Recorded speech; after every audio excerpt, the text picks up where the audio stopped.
Bye bye. Bye bye. Bye bye. Bye bye. Bye bye.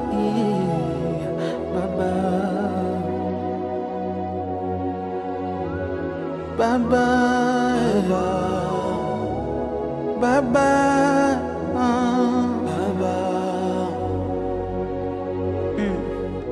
Halle, halle, halle, halle, halle, halle, hallelujah. Halle, halle, halle, halle, halle, halle, hallelujah. Halle, halle, halle, halle, halle, halle, hallelujah. Halle, halle, halle, halle, halle, halle. Le plan de notre exposé ce matin, au début, on a le refus d'entrer dans le pays promis. Donc les Israélites ont refusé effectivement de rentrer dans le pays promis par le Seigneur. Et c'est ce qui entraîna la décision de Dieu de les punir pendant 40 ans au désert. Parce qu'ils ont refusé, voilà, de rentrer dans la terre promise. Et dans le désert jusqu'à la génération coupable qui périt. Effectivement, Dieu était obligé de faire périr tous ceux qui ont lutté, tous ceux qui se sont opposés à l'autorité de Moïse et Aaron. Pour les lecteurs de la Bible, ils vont comprendre ça. Et cette désobéissance, également, il y a eu des désobéissances, comme je disais, vont attirer le peuple, la colère de Dieu, comme je disais. C'est à cause de toute cette désobéissance, le peuple était vraiment désobéissant, que cela va engendrer la colère de Dieu, qui va juger sévèrement les enfants d'Israël, en décimant un grand nombre des Israélites qui se sont rendus coupables. Comme je disais, qui se sont rendus coupables de rébellion. Donc vous voyez bien que ce livre de Nombres 16 éclaircit clairement notre thématique. Et par la suite, nous avons d'autres références bibliques qui viendront éventuellement appuyer ce que nous sommes en train de dire, tels que Romains 13, 2 Samuel 13 et 2 Samuel 15, qui vient éventuellement renforcer ce que nous sommes en train de dire et qui parle éventuellement des personnes qui ont été rebelles. C'est ce dont il est question ici, la rébellion. Je pense que chacun connaît déjà la définition de la rébellion. La rébellion, c'est une révolte, c'est le fait de se révolter, c'est une insurrection, c'est un soulèvement, c'est l'action de se révolter contre une autorité et l'ordre établi. L'esquisse de solution, je ne vais pas passer en l'empreinte. L'empreinte, c'est une marque, c'est un signe, c'est une trace laissée par quelque chose, ou encore un caractère. Et l'esquisse, ce n'est pas la solution, on parle d'esquisse. Quand on parle d'une esquisse, c'est un jet de la solution, mais ce n'est pas la solution. Et ici, nous serons amenés, bien évidemment, à donner quelques esquisses de solutions face aux empreintes et aux rébellions qui seront émises ici. Bien aimé, la question est de savoir comment naît une révolte. Comment naît la rébellion? Comment naît une rébellion? Quelles sont les marques ou signes de la résistance de la rébellion? Et qu'est-ce qui a amené Corée et ses amis à se rebeller contre Moïse et Aaron? Nous allons essayer de comprendre au fur et à mesure que nous rentrerons dans notre exposé. Et s'il faut faire la taximanie un peu de différents personnages, ici on a Moïse, on a Aaron, qui est le grand frère de Moïse, on a Corée, qui est le descendant de Lévi, on a Dathan et Abiram, fils d'Éliab. Voilà les principaux auteurs. Et le peuple, bien sûr. Parce que le peuple aussi fait partie d'un personnage.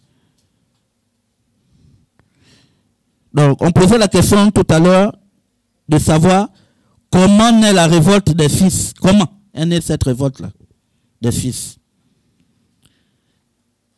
Et est-ce que doit-on se révolter contre les autorités établies par Dieu? Nous allons répondre au fur et à mesure à ces différentes questions. Mais permettez-moi déjà de vous dire que une révolte naît rarement d'un seul événement. Généralement, la révolte naît de plusieurs éléments juxtaposés qui fait en sorte que les gens ou les personnes se révoltent. C'est le résultat d'un processus progressif où plusieurs facteurs qui s'accumulent jusqu'à provoquer une explosion individuelle ou collective.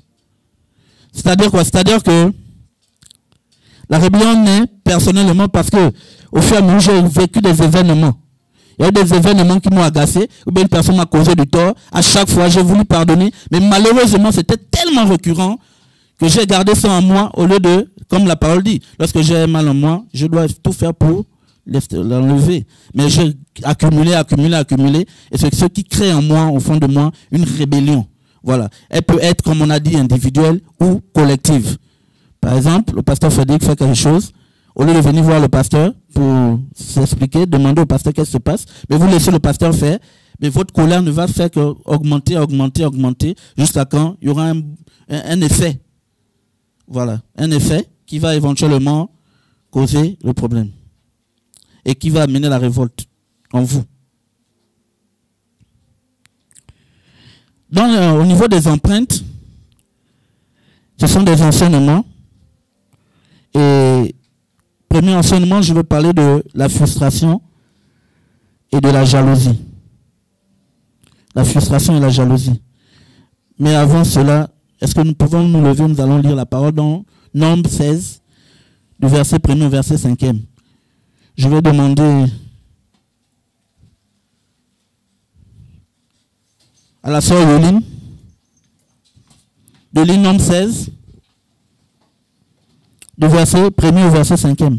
Merci. Je lis la parole de Dieu dans le livre de Nombre 16, du verset 1 à 5 de la version Louis II. Coré, fils de Jitséar, fils de Kénath, fils de Lévi, se révolta avec Dathan et Abiram, fils d'Éliab, et On, fils de Péleth, tous trois fils de Ruben. Ils se soulevèrent contre Moïse avec 250 hommes des enfants d'Israël, des principaux de l'assemblée, de ceux que l'on convoquait à l'assemblée, et qui étaient des gens de renom. Verset 3. Ils s'assemblèrent contre Moïse et Aaron et leur dirent: C'en est assez, car toute l'assemblée, tous sont saints, et l'Éternel est au milieu d'eux. Pourquoi vous élevez-vous au-dessus de l'assemblée de l'Éternel? Quand Moïse eut entendu cela, il tomba sur son visage. Verset 5. Il parla à Coré et à toute sa troupe en disant: Demain l'Éternel fera connaître qui est à lui et qui est saint, et il le fera approcher de lui. Il fera approcher de lui celui qu'il choisira. Amen. Vous pouvez s'asseoir, merci. La lecture a été faite par la sœur Marie, Yuline. Et ici, on constate comme premier enseignement, il y a une frustration et une jalousie. Et la frustration et la jalousie provient des murmures et des préjugés que Coré, le principal auteur ici, de cette rébellion, et ses compagnons avaient depuis contre Moïse et Aaron. Donc il y a d'abord eu les murmures et les préjugés. C'est ce qui a causé la frustration et la jalousie. Nous voyons ici que il y a la présence d'un ras-bol. Oui, comme je disais tantôt, lorsque vous êtes dans une situation, vous êtes baisé dans une situation, lésé, autant pour moi, il y a une révolte qui naît en vous. Et cette révolte-là, Coré l'avait. Et donc, d'où l'expression « c'en est assez ». Cette expression « c'en est assez » vient montrer ici le dégoût et le fait que la situation agaçait effectivement Coré, Dathan et le reste. Et comme pour montrer que la situation est agaçante, comme je disais, il y a aussi la jalousie, car Corée et ses compagnons estiment que Moïse et Aaron sont privilégiés de Dieu. Ce sont plus les privilégiés parce que ce sont eux qui ont été normalement appelés par Dieu. Ce sont eux qui ont été mandatés. Mais Corée et ses compagnons ne comprennent pas la portée même de ce que Dieu a eu à faire pour Moïse et Aaron. Ce sont eux que Dieu a appelés. Ce sont eux que Dieu a mandatés pour conduire le peuple. Mais malheureusement, Corée et ses personnes n'ont pas compris. Donc, ils se promettent de donner un jugement, ils se permettent de donner un jugement d'ensemble. Non seulement ils donnent un jugement pour eux, contre eux, et ils se fligent dans l'assemblée. Vous voyez un peu le désordre, ils s'infligent dans l'assemblée pour donner un jugement en disant qu'il y a également des saints dans l'assemblée. Pourquoi Dieu parle seulement à Moïse et à Aaron? Jalousie. Et la question de la fin, du 3e verset, comme la sœur Yuni vient de dire, pourquoi vous élevez-vous au-dessus de l'assemblée de l'Éternel? Donc c'est une interrogation de jalousie qui vient bien montrer que Corée, Dathan et Abilam, effectivement, sont jaloux du fait que Moïse et Aaron puissent diriger le peuple. Donc, les empreintes de la frustration et de la jalousie fait naître le désir de vouloir faire, de vouloir prendre la place de Moïse et d'Aaron. Ça naît dans les cœurs de Corée et ses compagnons. Ils veulent prendre ils désirent se lever au-dessus de Moïse et Aaron. Mais en réalité, ce n'est pas au-dessus de Moïse et Aaron. En réalité, c'est au-dessus de Dieu. Il veut se lever contre Dieu parce que toute autorité vient de Dieu. Vraiment, j'aimerais qu'on comprenne ça. Toute autorité vient de Dieu et c'est Dieu qui établit chaque autorité. C'est Dieu qui établit. Donc,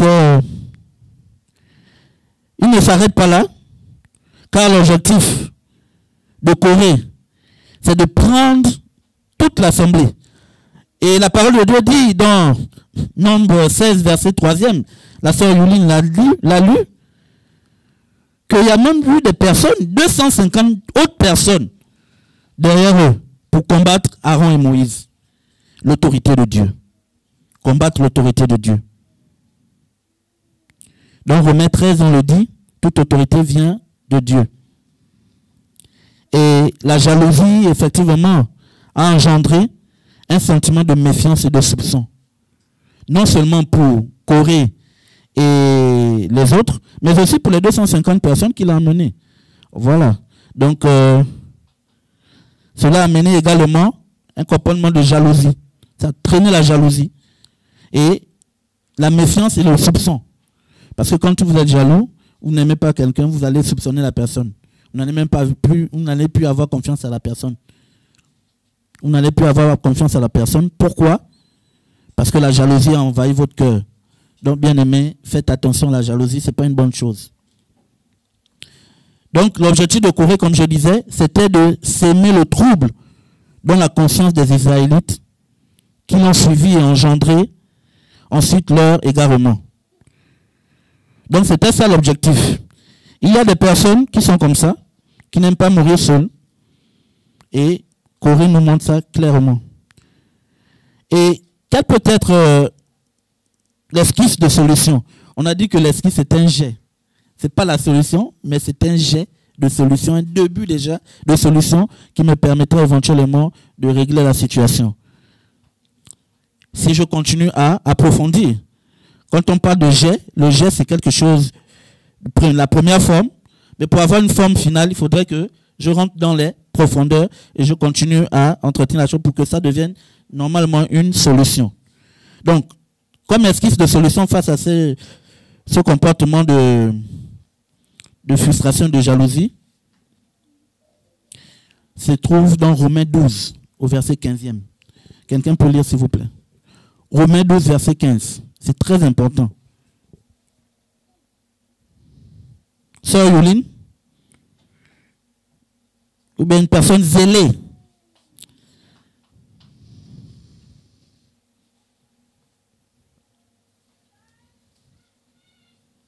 Oui?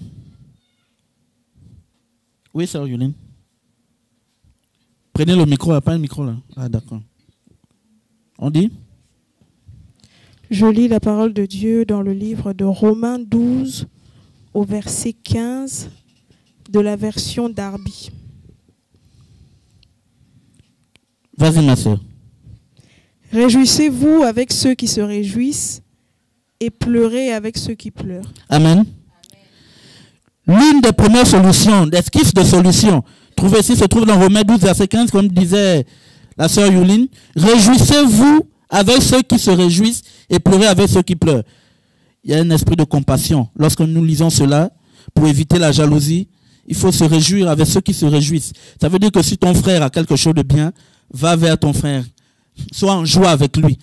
Ton frère a eu la promotion, sois en joie avec ton frère. Ton frère a eu du boulot, ou bien ton frère a eu quelque chose de bien que le Seigneur lui a remis, sois heureux avec ton frère, va avec ton frère, sois heureux. Ça veut dire en un mot, réjouis-toi avec ton frère. Mais également, lorsque ton frère est en pleurs, pleure aussi avec ton frère. C'est un signe de compassion et ça évite la frustration et la jalousie. Hébreux 12, verset 2. Avoir les yeux fixés sur Christ et non sur les comparaisons. Est-ce que nous pouvons lire dans Hébreux 12, verset 2? Deuxième esquisse de solution. Hébreux 12, verset 2. Oui, ma soeur. Fixant les yeux sur Jésus, le chef de la foi, et celui qui l'accomplit pleinement, lui qui, à cause de la joie qui était devant lui, a enduré la croix, ayant méprisé la honte, et est assis à la droite du trône de Dieu. Ayant les regards fixés sur Jésus. Pas de comparaison. Et les regards sur Christ. Même lorsque ça fait mal, et le regard sur Jésus, sur Christ. C'est le chef de la foi, de votre foi. Et le regard sur lui, bien-aimé. Lorsque la jalousie ou la frustration veut venir. Nous sommes toujours sur les esquisses. Matthieu 5, verset 44. Pour terminer cette première partie. Matthieu 5, verset 44. Matthieu 5, verset 44. Oui, ça. Mais moi, je vous dis, aimez vos ennemis, bénissez ceux qui vous maudissent, faites du bien à ceux qui vous haïssent et priez pour ceux qui vous font du tort et vous persécutent. Ah là là là là, là c'est dur. Ce verset-là, même personnellement, lorsque je l'ai lu, j'ai dit, Seigneur, vraiment, c'est fort. Hein? Ça veut dire, le Seigneur nous recommande ici de bénir et d'aimer nos ennemis, comme nous-mêmes. Et, bien aimé, cette partie-là est un peu très compliquée, mais avec le Seigneur, c'est possible. Lorsque vous gardez vos regards fixés vers le Seigneur, c'est possible d'aimer vos ennemis. La parole de Dieu est claire. La parole de Dieu dit, aimez vos ennemis. Bénissez ceux qui vous maudissent. Ça veut dire quoi? Ça veut dire que si autour de vous, vous avez des personnes qui vous combattent, au lieu de les combattre, aimez-les en retour. Aimez-les en retour. Aimez-les, même si vous savez qu'ils sont une source de frustration pour vous. Mais le Seigneur demande de faire le contraire, d'aimer. Aimez-les, bien aimés. Faites du bien à ceux qui vous haïssent. C'est encore plus fort. Ceux qui vous détestent là. Parce que haïr, c'est plus que détester. Haïr, il faut prier pour eux. Il faut être bien avec eux. Il faut faire du bien à tous ceux qui vous font du mal. En un mot, c'est ça. Pour éviter les comparaisons, pour éviter les jalousies et éviter d'avoir en soi les frustrations, les tares de la frustration et de la jalousie. Donc ça, c'était notre premier enseignement sur la frustration et la jalousie. On a un deuxième enseignement sur l'incompréhension et l'orgueil.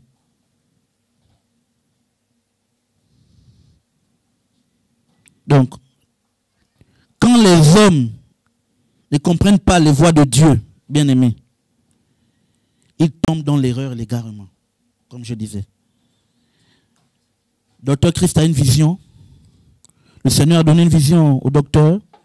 Tu ne comprends pas la vision en tant que fils dans la foi. Tu ne comprends pas la vision. Mais au lieu de te fâcher, va vers docteur et demander la vision. Quelle est la vision? Pour que tu rentres également dans cette vision. Au lieu de causer ce qu'on appelle la frustration ou l'égarement ou l'erreur. Tu vas commencer à faire de toi-même. Tu vas commencer à aller chercher la vision dans la vision. Bien-aimé, attention. Tu vas causer en toi l'erreur et l'égarement. Si Dieu a mandaté quelqu'un, va vers la personne et demande à la personne comment Dieu l'a mandaté et comment ça se passe, au lieu de faire des jugements. Et nous avons aussi la révolte contre Dieu. Et nous l'avons lu, effectivement, dans Nombre 16. Coré, Dathan et Abiram ne comprenaient pas l'autorité de Moïse. C'est comme je disais tout à l'heure. Tu ne comprends pas l'autorité d'un homme de Dieu, va, rapproche-toi de l'homme de Dieu et demande. Comment la vision? Demande-lui qu'est-ce qu'il faut faire. Tu ne peux pas toi-même prendre des envols pour faire comme tu veux. Non. Et Coré, Dathan, Abiram n'ont pas compris cela. Ils se sont mis à critiquer les oints de Dieu, les autorités soumises par Dieu. C'est Dieu qui a élevé Moïse et Aaron. C'est Dieu qui a mandaté Moïse et Aaron. Et leur incompréhension, bien aimé, les a conduits à la rébellion et la mort. Vous avez remarqué, lorsque vous lisez à la fin du chapitre 16, vous avez constaté que Dieu les a punis, les a tués, les a décimés, eux et leur famille, parce qu'ils ne pouvaient pas rester au milieu du peuple choisi, élu de Dieu.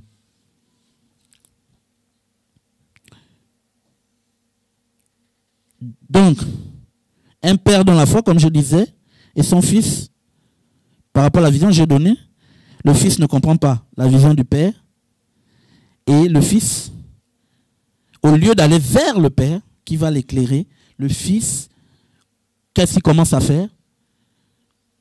Il commence à s'aimer le trouble. Il commence à venir voir Maman Ashley parler. Oh non, Maman Ashley, moi, le pasteur Christ, moi, je ne comprends pas. Hein. Non, viens, on va boycotter. Après, Maman Ashley va venir voir l'ancienne Astrid.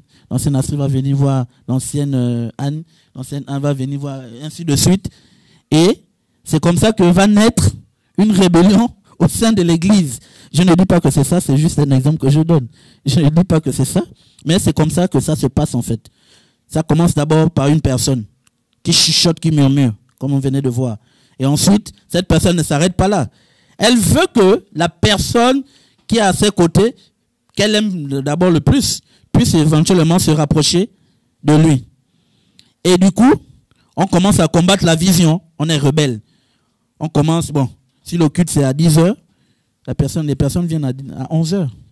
Voilà. Ça va même se refléter dans le comportement. Si on dit non, voilà, on va faire telle action, on va aller évangéliser, les gens ne viennent pas.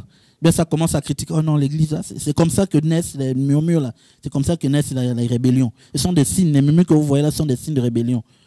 C'est pas normal. L'orgueil, l'incompréhension. Tu ne comprends pas quelque chose, la vision. Au lieu de te rapprocher vers ton leader, demander, mais tu veux faire comme toi-même, tu veux faire comme... Tu commences à critiquer. Ce sont de mauvaises attitudes, bien aimés. Ce ne sont pas de bonnes attitudes. Il y a aussi l'orgueil.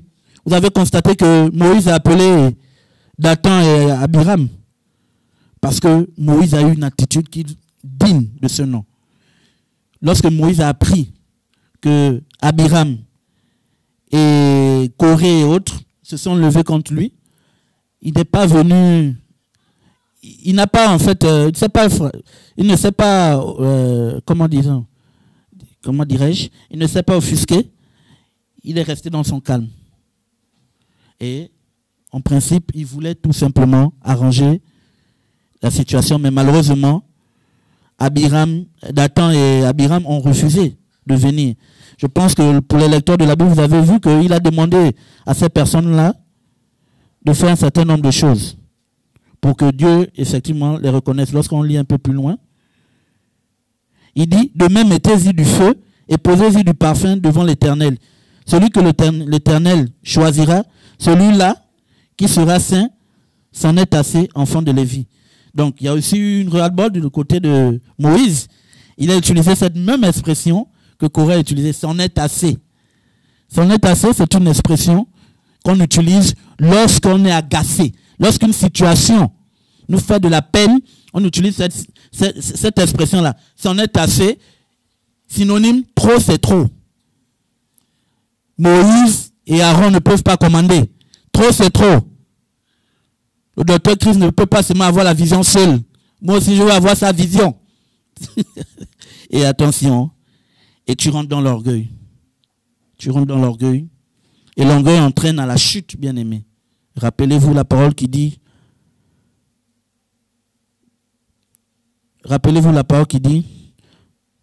Dieu résiste aux orgueilleux, mais il fait grâce aux humbles. Oui, bien-aimé, Jacques 4, verset 6e, l'orgueil ferme les portes à la grâce divine.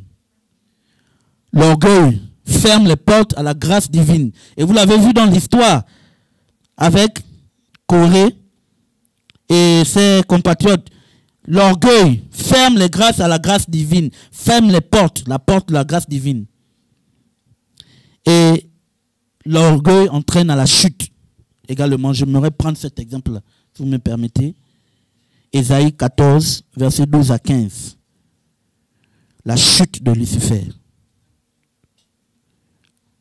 L'ange de lumière, Lucifer, appelé ange de lumière, a chuté. Pourquoi?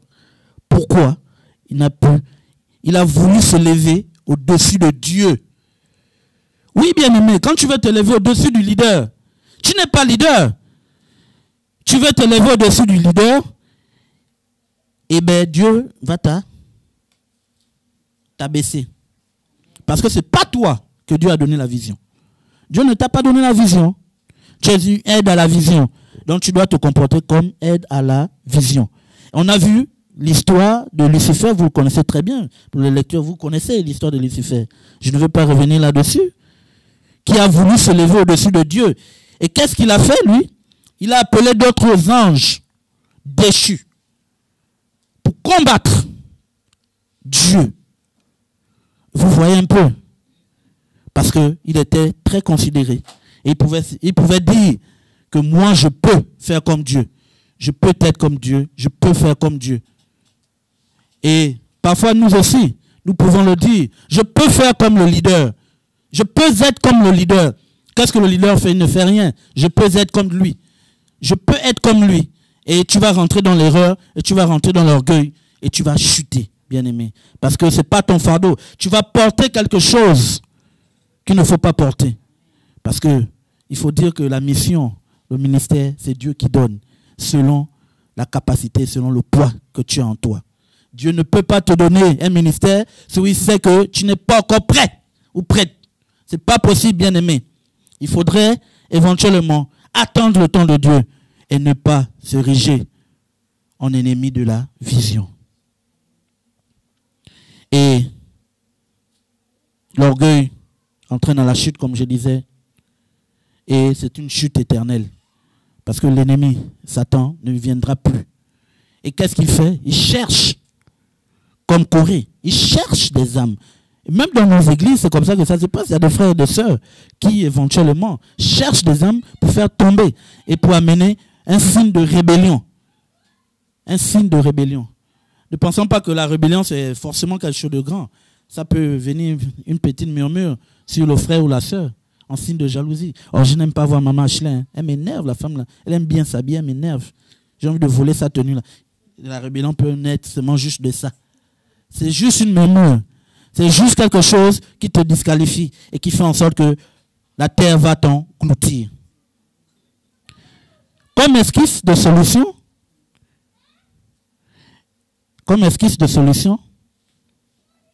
il faut pratiquer l'écoute, la patience et la soumission à la volonté de Dieu dans les décisions quotidiennes.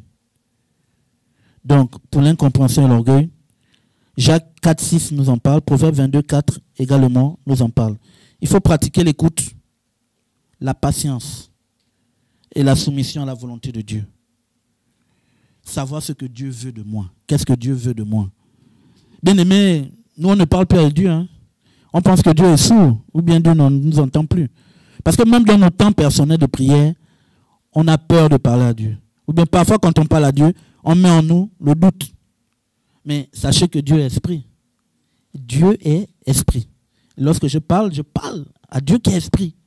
Je dois me mettre aussi dans cette dimension-là. Je ne dois pas rester dans la dimension terrestre. Je dois rentrer dans une dimension céleste.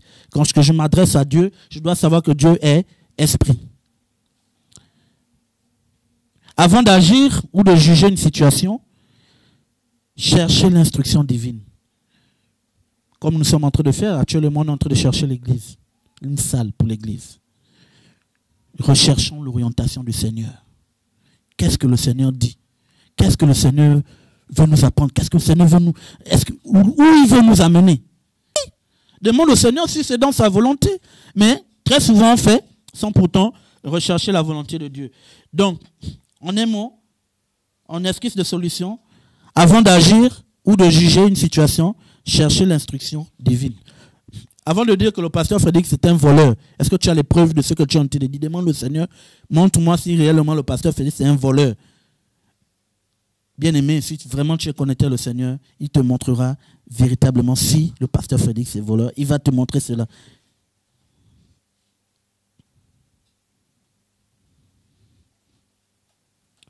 On a aussi Jacques 1,5.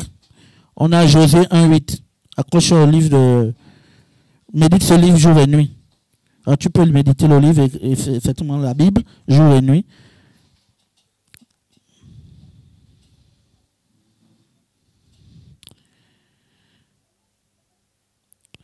Bien aimé, nous allons continuer. Nous étions à la deuxième enseignement qui est ici. L'incompréhension et l'orgueil. Il y a plusieurs exemples qu'on peut donner ici. Plusieurs exemples. Comme signe d'orgueil. Tu es un musicien, tu joues bien au piano ou bien n'importe quel instrument. Le Seigneur t'a béni. Mais c'est toi toujours qui prend des airs. Quand tu joues, tu aimes comme le frère ou la soeur te regarde et te dit non, mais tu joues bien. Tu joues bien, mais quand on ne te dit pas ça, tu rentres dans la rébellion, tu es fâché. Bien aimé, laisse-moi te dire que tu joues pas pour un homme, mais tu joues pour le Seigneur. Parce que le don que tu as, le talent que tu as, c'est Dieu qui te l'a donné. Donc, arrête-moi ton orgueil là. Arrête-moi ton orgueil. Oh, la tablette bouge beaucoup. Bien aimé, en enseignement 3, on a le doute et la colère. Et on peut le voir dans Nombre 16, 14 à 17. Sœur Yoni, s'il te plaît, tu peux nous lire. Je lis la parole dans le livre de Nombre 16. Oui, verset 14 du à 17. verset 14 à 17. De la version d'Arabie. Certes, tu ne nous as pas introduits dans un pays ruisselant de lait et de miel, et tu ne nous as pas donné un héritage de champs et de vignes. Veux-tu crever les yeux de ces gens? Nous ne monterons pas. Et Moïse entra dans une ardente colère, et il dit à l'Éternel, n'aie pas égard à leur offrande, je n'ai pas pris d'eux même un âne, et je n'ai pas fait tort à un seul d'entre eux. Verset 16. Et Moïse dit à Corée, toi et toute ton assemblée, soyez demain devant l'Éternel, toi et eux et Aaron. Amen. Bien aimé, le doute et la colère. Nous avons vu ici les propos de Dathan et Abiram face à Moïse. les antagonistes de la vision. On les appelle comme ça, on peut les appeler comme ça. On a déjà eu un enseignement sur ça. On peut les appeler comme ça. Il dit, ce n'est pas dans un pays où coule le lait et le miel que tu nous as amenés. Que tu nous as menés. Ce ne sont pas des champs et des vignes que tu nous as donnés en possession. Penses-tu crever les yeux de ces gens? Nous ne monterons pas. Et donc ça veut dire qu'il continue dans la rébellion. Pendant que Moïse essaie de négocier même avec le Seigneur, afin que le Seigneur puisse éventuellement pardonner la faute qu'ils ont eu à faire, mais il s'entête, il s'en fout, il s'entête. Et c'est comme ça que nous sommes, bien aimés. Il voulait, pour lui, il voulait rester dans le confort. On est en train de déménager, on cherche une salle, mais toi tu veux rester dans la salle là-bas où on était avant. La salle où c'était petit. Tu veux rester petit. Pourquoi tu veux rester petit? Et ce matin, comme le leader a l'habitude de dire, essayons de voir grand. Pas essayons, voyons grand. Parce que la vision que nous avons, ce n'est pas une petite vision, c'est une grande vision. Il faudrait que nous puissions, et le thème de l'année, le thème central de l'année dit, nous puissions élargir notre tente. Pourquoi tu veux rester dans le pays où coule le lait et le miel? Pourquoi tu veux rester là? Tu es sûr qu'il n'y a pas un autre pays plus mieux que ça? C'est ce que Moïse veut faire comprendre à ceux qui le résistent. Mais la situation était tellement forte que Moïse fut très irrité. La colère. Non seulement il y a eu colère au niveau de Moïse, mais il y a aussi eu colère au niveau de Dathan, Corée et Abiram et le reste. Il y a eu une colère qui est née. Bien aimé, le doute, surtout lorsqu'il touche la foi en Dieu, est souvent lié à l'incrédulité ou au manque de confiance.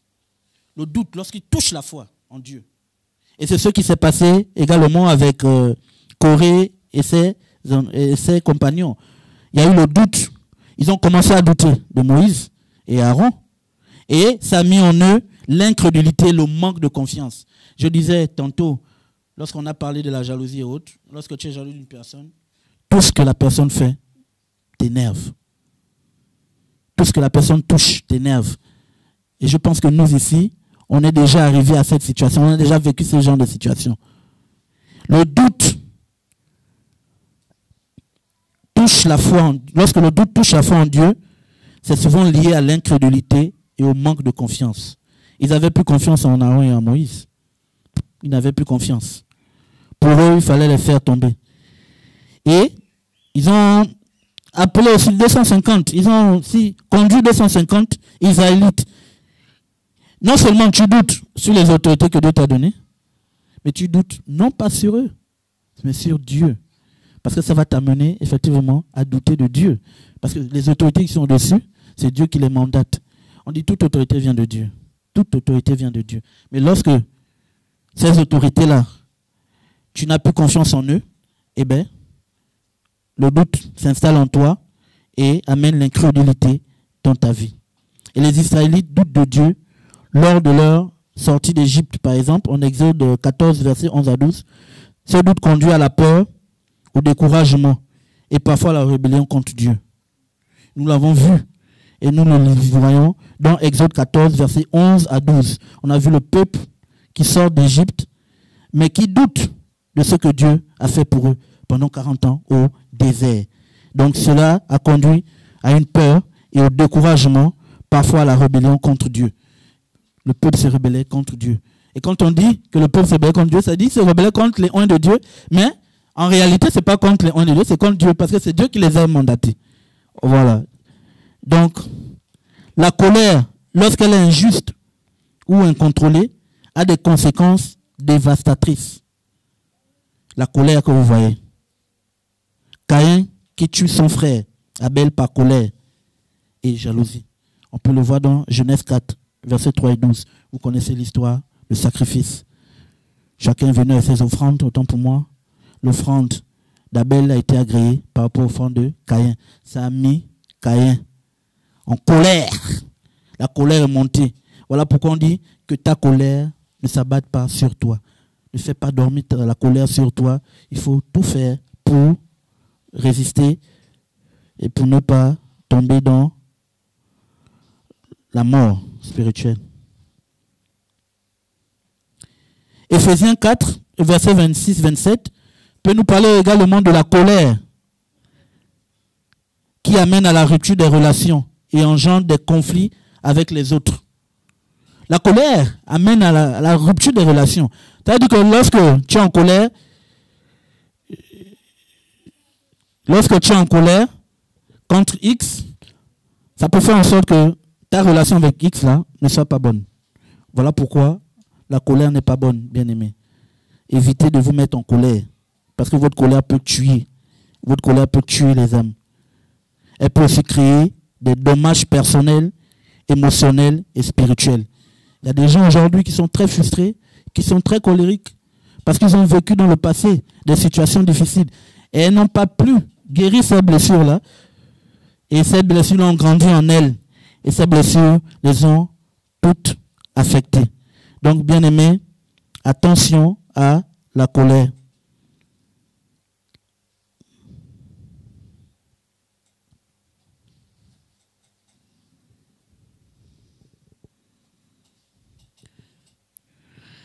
Comme l'exercice que nous faisons dès le départ, nous avons proposé quelques esquisses de solutions contre le doute et la colère. Je prendrai également un exemple que vous connaissez tous. Lorsque Jésus était sur la barque avec les disciples étaient en train de dormir et Jésus était en train de marcher sous l'eau. Je vois cet épisode, vous comprenez, pour les lecteurs de la Bible. Et Pierre s'est réveillé et il a vu le maître en train de marcher sur l'eau. Sur l'eau, autant pour moi, sur l'eau. Et il a posé la question, maître, je vais te suivre. Jésus a dit, viens. Au début, Pierre avait la foi. Il a marché. Il a marché. Après, à un moment donné, il a plongé le doute, sans s'emparer de lui. Et qu'est-ce qu'il a fait? Il a eu peur et il est reparti sur la barque. Bien aimé, c'est pour vous dire que le doute peut faire en sorte que votre foi en Dieu soit vacillante. Lorsque vous doutez de quelque chose, c'est fini. Votre foi peut vaciller. Donc, contre le doute, quelle peut être la solution, bien aimé?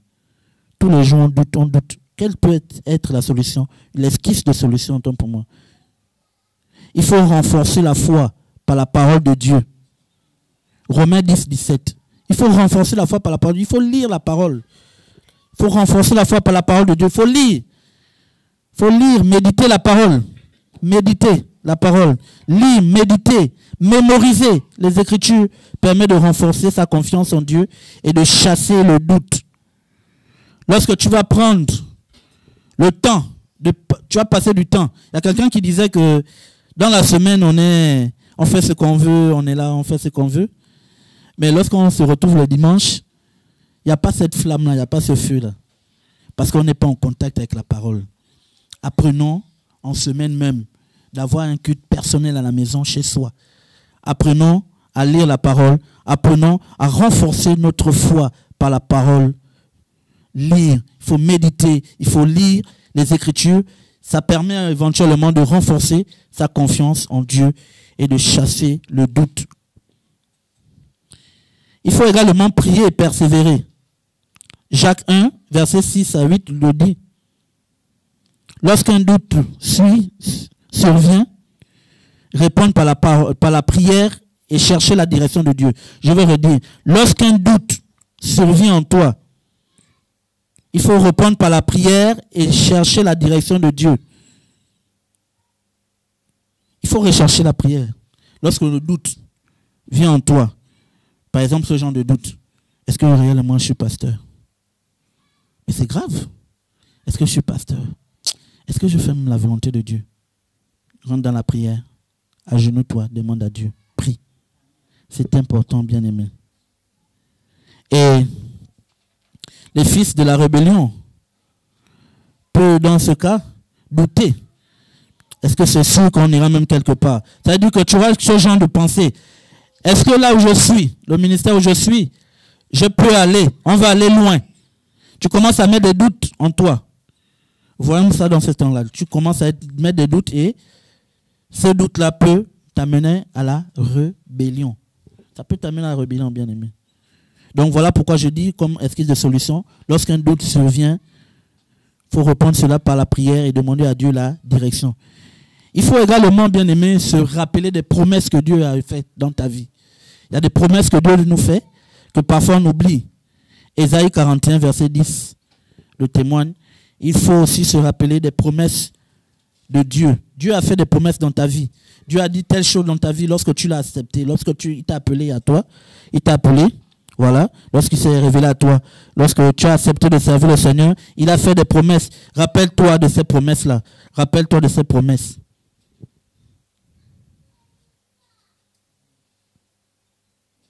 Et tout cela va prendre, ça va te permettre effectivement d'avoir confiance en toi et de ne plus douter et de garder confiance en toi et en Dieu et en toi. C'est très important. Les esquisses de solution contre la colère. J'ai donné contre le doute, mais on rentre maintenant contre la colère. Éphésiens 4, versets 26 à 27. Il faut prendre du temps avant de réagir. Quand tu es en colère, essaie de maîtriser ta colère. Il faut prendre du temps avant de réagir. Quelqu'un vient te dire, par exemple, un fils de la rébellion vient te dire que le pasteur Frédéric a fait telle chose, t'a critiqué. Au lieu de réagir du tic au tac, prends du temps, comme Éphésiens 4, versets 26 à 27 dit, prends du temps. Prends du temps avant de réagir.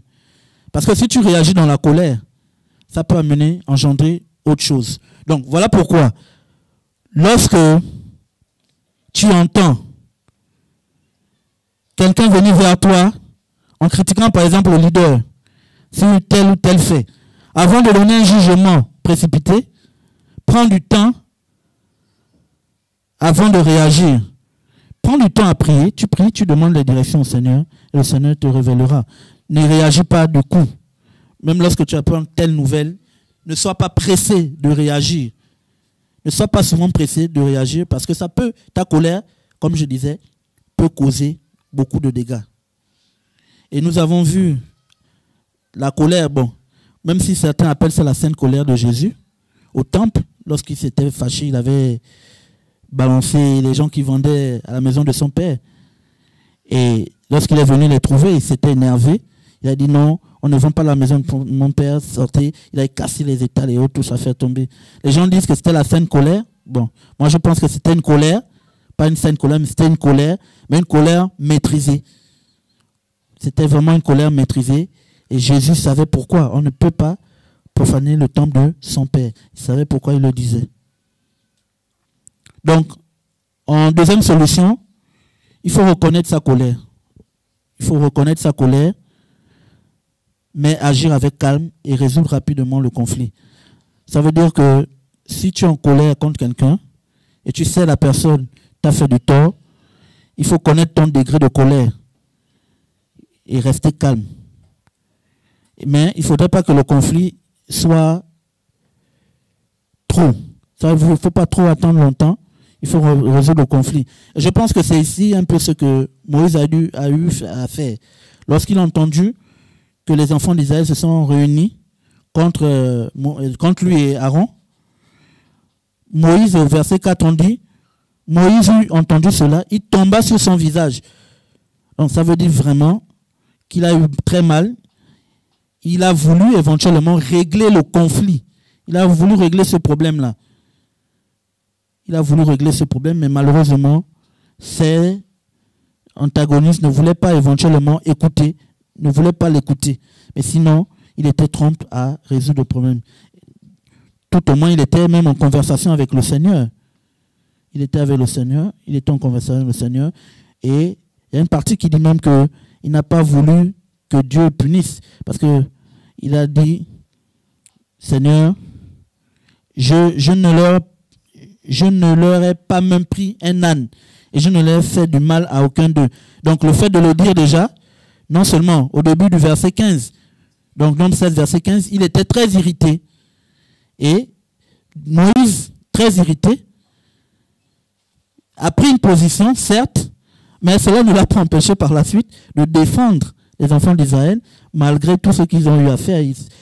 C'est sûr qu'en lui, il avait déjà un ras-bol, mais malgré cela, il est resté, non pas dans l'agitation, il est resté calme, afin que le Seigneur puisse trouver une solution. Il voulait vraiment la justice de Dieu, non pas sa justice. Il voulait vraiment que c'est le Seigneur qui puisse régler ce différend-là entre lui et ses antagonistes. Donc, bien aimé, Moïse, comme je disais, il a eu l'agitation. Il a fait face à l'agitation de Corée et les siens, mais il a fait preuve de calme et de sagesse, tout en faisant confiance à Dieu.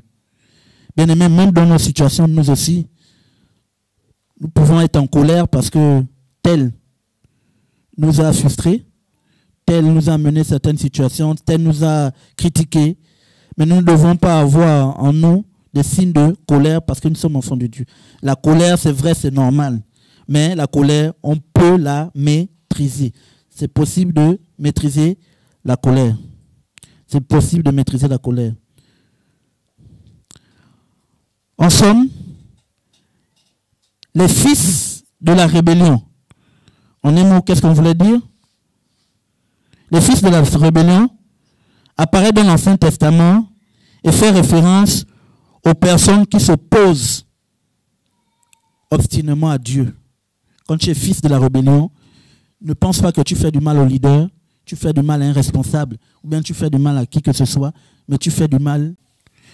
Le comportement qui est en